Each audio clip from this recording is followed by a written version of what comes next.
안녕하세요. 네, 노엘이 청년입니다. 라오스 비전 트립에서 어떠한 사역들을 하게 되는지 간단히 소개해드리기 위해서 이렇게 자리에 나오게 되었습니다. 저는 지금까지 총 2번의 비전 트립을 다녀왔는데요. 2022년에는 쿠바, 그리고 작년에는 라오스를 다녀오게 되었습니다.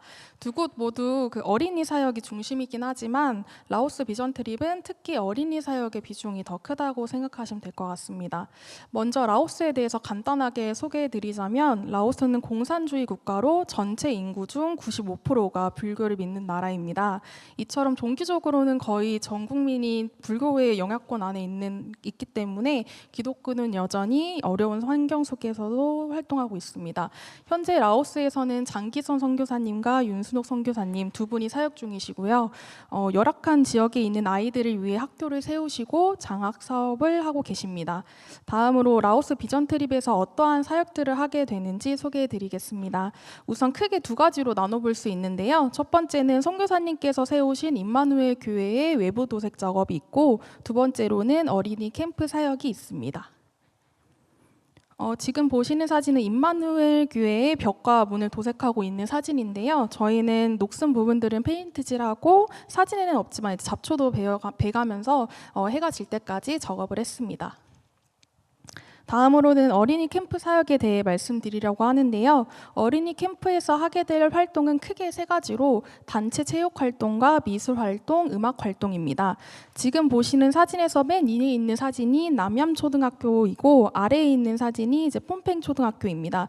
이 두 초등학교에 대해 간략하게 설명을 해드리자면은 우선 남얌초등학교는 라오스 소수민족인 몽족이 사는 마을에 위치해 있고요. 선교사님께서 이 마을에 처음 오셨을 때는 그 일부 다처제를 비롯한 몽족의 특유한 그 문화와 열악한 환경으로 인해 그 사역이 쉽지 않았다고 하셨습니다. 하지만 그곳에서 장기선 선교사님께서 섬기시는 하나봉사회가 학교 교실을 지어주고 선교사님의 꾸준한 섬김으로 지금의 모습이 되었다고 합니다.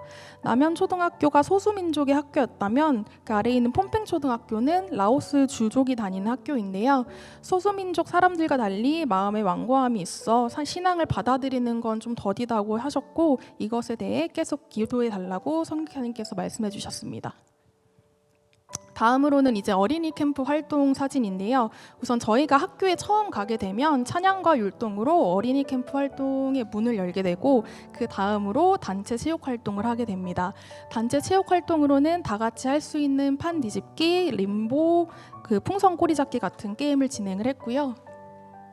활동 후에는 이제 아이들에게 빵을 나눠주고 점심시간을 가지기 위해 아이들은 이제 집으로 돌아갔다가 오후에 다시 모이게 되는데, 점심을 빨리 먹고 이제 학교에 미리 와 있는 친구들이 많이 있어서 그 친구들을 위해서 오후 활동 시간 전까지는 이렇게 아이들과 간단하게 페이스 페인팅이나 풍선 아트, 비눗방울 놀이 같은 활동을 같이 하면서 시간을 보내게 됩니다.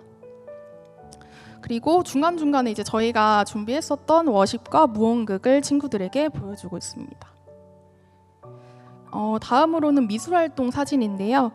나이대에 따라서 저학년과 고학년을 나눠서 활동을 했었고, 저학년의 경우에는 이제 종이 비행기 접기, 바람개비 만들기, 색칠 공부, 소금나무 이렇게 4개의 활동을 했었고, 고학년의 경우에는 한글 교육 활동을 했습니다.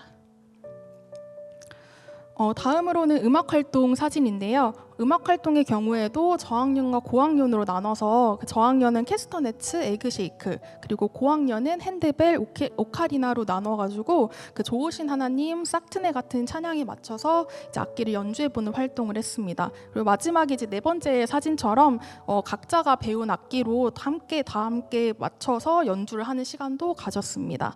이렇게 모든 활동이 끝나면 학교 측과 이제 아이들에게 선물을 나눠주고 아이들을 안아주며 작별 인사를 나누고 캠프를 마무리하게 됩니다.